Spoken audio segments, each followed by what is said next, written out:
Breaking news ہے، سلیمان شہباز کا وطن واپس آنے کا پلان تیار۔ سلیمان شہباز کی حفاظتی ضمانت کی درخواست کے لیے مقرر، جبکہ چیف جسٹس اسلام آباد ہائی کورٹ کل صبح 9 بجے درخواست پر سماعت کریں گے۔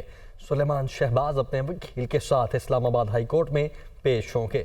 تو سلیمان شہباز کا وطن واپس آنے کا پلان تیار ہو چکا ہے۔ سلیمان شہباز کی حفاظتی ضمانت کی درخواست سماعت کے لیے مقرر ہو چکی ہے۔ اسی پر بات کرنے کے لیے ہمارے ساتھ محمد اشفاق موجود ہیں۔ اشفاق، کیا ڈیٹیلز ہیں؟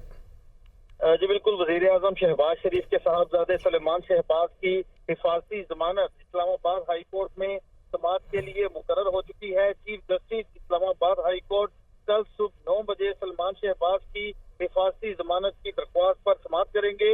سلیمان شہباز کل صبح 9 بجے اپنے وکیل امجد پرویز کے ہمراہ چیف جسٹس اسلام آباد ہائی کورٹ کے روبرو پیش ہوں گے۔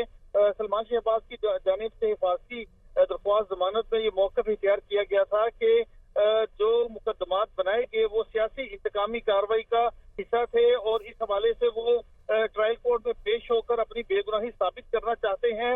اسی بنیاد پر ان کی حفاظتی ضمانت منظور کی جا سکے تاکہ وہ متعلقہ عدالت سے رجوع کر سکیں۔ کل صبح 9 بجے سلیمان شہباز کی درخواست پر سماعت ہوگی، جبکہ سلیمان شہباز کو منی لانڈرنگ کے مقدمے میں لاہور کی احتساب عدالت اور FIA کی اسپیشل سینٹرل کورٹ نے اشتہاری قرار دیا ہوا ہے اور اس سلسلے میں جائیداد فروختی سے متعلق پروسیڈنگ چل رہی ہیں۔ تو اب سلیمان شہباز نے ٹرائل کورٹ کے سامنے پیش ہونے کا فیصلہ کیا ہے۔ تو اس سلسلے میں سلیمان شہباز نے حفاظتی ضمانت کے لیے اسلام آباد ہائی کورٹ سے رجوع کیا تھا۔ تو اب کی تازہ ترین صورتحال یہ ہے کہ رجسٹرار اسلام آباد ہائی کورٹ کی جانب سے اس درخواست کو سماعت کے لیے مقرر کر دیا گیا ہے۔ کل صبح 9 بجے چیف جسٹس اسلام آباد ہائی کورٹ سلیمان شہباز کی درخواست پر سماعت کریں گے اور اس موقع پر سلیمان شہباز اپنے وکیل امجد پرویز کے ہمراہ کل صبح 9 بجے چیف جسٹس اسلام آباد ہائی کورٹ کے روبرو پیش ہوں گے۔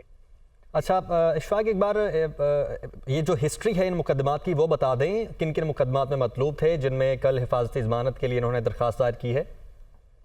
جی، 2 اہم مقدمے ہیں۔ ایک تو منی لانڈرنگ کا مقدمہ ہے، وہ لاہور کی اسپیشل سینٹرل کورٹ میں چل رہا ہے اور اس مقدمے میں وزیر اعظم شہباز شریف اور حمزہ شہباز تو بری ہو چکے ہیں، جبکہ باقی ملزمان کی حد تک ٹرائل جاری ہے۔ لیکن ٹھیک ہے، تو یہ 2 اہم مقدمات ہیں۔ اشفاق، بہت شکریہ آپ کا۔